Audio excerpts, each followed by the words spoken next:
perawan di sarang penyamun. Kisah ini terjadi sudah lama sekali. Kisah tentang seorang perawan yang berada di sarang penyamun. Kejadian itu bermula saat gadis tengah pulang kerja dari sebuah toko supermarket. Itu adalah kerjaan magang gadis, selain dia adalah seorang mahasiswi di sebuah perguruan tinggi di kota Yogyakarta. Gadis tinggal di sebuah kos-kosan di dekat kampusnya. Gadis, darah muda belia yang memiliki wajah yang ayu, rambut panjang dan berkulit putih, serta memiliki tubuh yang atletis dan seksi. Siapa saja yang melihatnya pasti akan terpesona dengan sosok gadis yang juga murah senyum dan santun. Gadis terkenal sangat ramah kepada siapapun. Itulah kepribadian dari gadis. Di balik wajah ayunya dan montok bodinya, ternyata gadis adalah seorang karateka bersabu hitam. Sudah banyak piala dan penghargaan yang ia raih di dunia karate. Kesenangan dan kecintaannya pada karate tak semata-mata karena ia senang. Rupanya di keluarga gadis adalah para karateka. Darah karateka sudah ada pada dirinya. Dikarenakan ayahnya adalah seorang pelatih karateka yang juga tak bisa dianggap enteng dan sepele. Di masa mudanya ayah gadis juga sering memenangkan ajang turnamen karateka.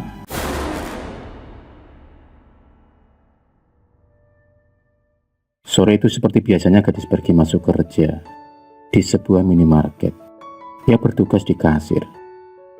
Seperti biasa, setiap harinya ia akan disibukkan dengan para pembeli yang datang di minimarket tempatnya bekerja.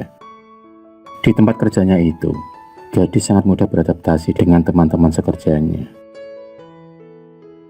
Ia sengaja mengambil shift malam, waktu luang yang bisa ia gunakan. Ternyata dari salah satu teman kerjanya di minimarket itu, ada satu orang laki-laki yang lumayan tampan. Laki-laki itu suka kepadanya, namun gadis hanya menganggapnya sebagai teman biasa. Bukannya karena kurang ganteng atau kurang kaya, malah laki-laki tersebut sangat ganteng dan juga amat kaya. Usut punya usut, laki-laki tersebut bernama Andika dan dia seperti gadis. Kerja yang sekarang yang ia jalani adalah hanya untuk menambah pengalaman dan kesibukannya.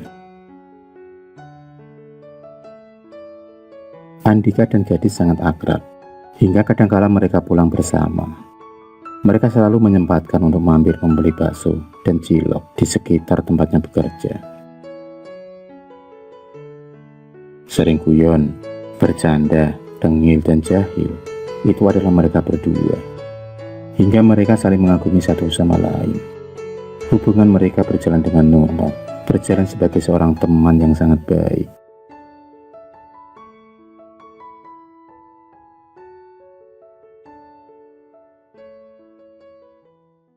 Beberapa kali gadis bersinggungan dan berurusan dengan beberapa preman di sekitar tempatnya bekerja. Gadis yang jiwa sosialnya sangat tinggi, tak tega kalau melihat ada orang yang teraniaya dan tersakiti. Oleh karena itulah, beberapa kali dia harus berurusan dengan beberapa preman pasar. Bukan gadis namanya, kalau tak berani menghadapi seperti preman pasar atau yang lainnya. Pernah suatu hari, saat gadis lagi pulang kerja, saat itu dia tengah melewati sebuah toko yang sepi pembeli. Dari kejauhan, gadis melihat ada dua orang laki-laki kekar yang sedang berhadapan dengan seorang laki-laki tua. Gadis merasa curiga dengan dua orang laki-laki tersebut.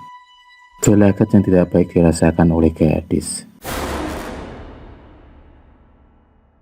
Gadis pun menghampiri mereka bertiga. Dan benar saja, ternyata dua laki-laki tersebut tengah menodong dan mengancam laki-laki tua tersebut untuk memberikan uangnya. Mereka berdua lagi memalak laki-laki tua yang sudah renta. Sungguh ironis dan tak terpuji perbuatan mereka. Gadis kemudian menyuruh mereka berdua untuk mengembalikan uang yang telah mereka palak dari laki-laki tua tersebut. Dan kedua preman itu malah tertawa cekikikan dengan sombongnya, karena merasa yang dihadapinya adalah seorang perempuan.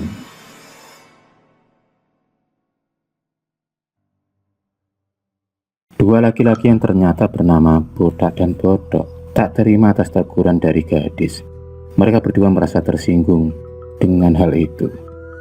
Masa dua preman digertak sama anak perempuan. Perdebatan antara gadis dan dua preman tersebut pun terjadi. Bodak dan Bodok terlihat mulai marah dan geram, ingin sekali mengejar gadis. Namun gadis masih saja tetap tenang menghadapi mereka berdua. Bodak sendiri sudah tak sabar telinganya, dan ia ingin sekali menghajar gadis. Ia ingin sekali menggambar bibir gadis seksi tersebut.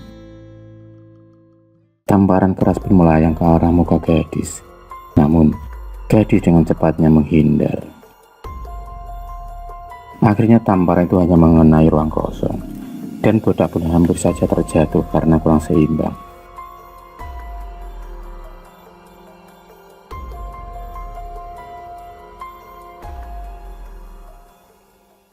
Bodak yang melihat kejadian hal itu, kemudian segera menyerang gadis dari samping. Dan kali ini serangannya mengenai tangan gadis, tapi itu justru berbalik apa yang dirasakan oleh Bodak. Seketika itu, tangannya pun kesakitan, seperti menghantam pohon yang keras. Aneh, tangan seorang wanita yang sangat keras mampu menahan dari serangan Bodak yang bertubuh kekar.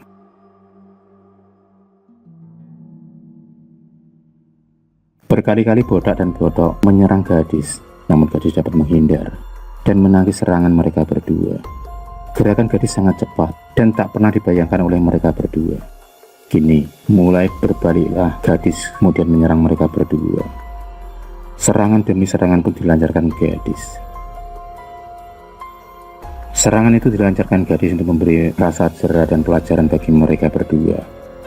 Preman yang suka memalak orang. Dan benar saja, dalam hitungan beberapa jurus saja, serangan gadis berhasil melumpuhkan Bodak dan Bodok. Mereka pun terpelanting jatuh ke tanah dengan kesakitan akibat pukulan dan tendangan dari gadis. Akhirnya Bodak dan Bodok pun tersungkur, dan kemudian ia pun mengaku kalah pada gadis. Mereka berdua kemudian mengembalikan uang kepada kakek tua tersebut yang telah mereka palak.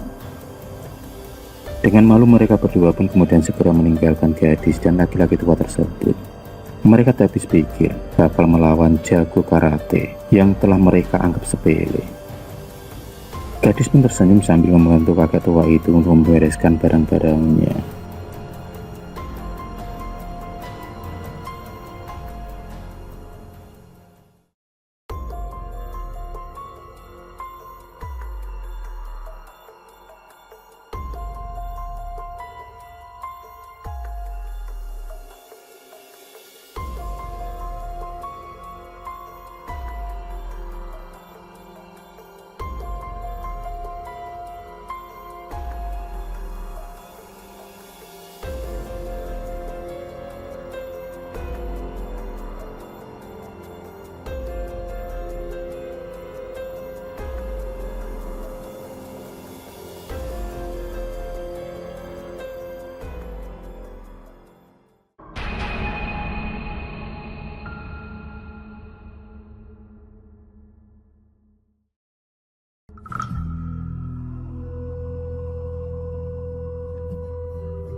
Terima kasih sudah menonton video cerita bergambar ini.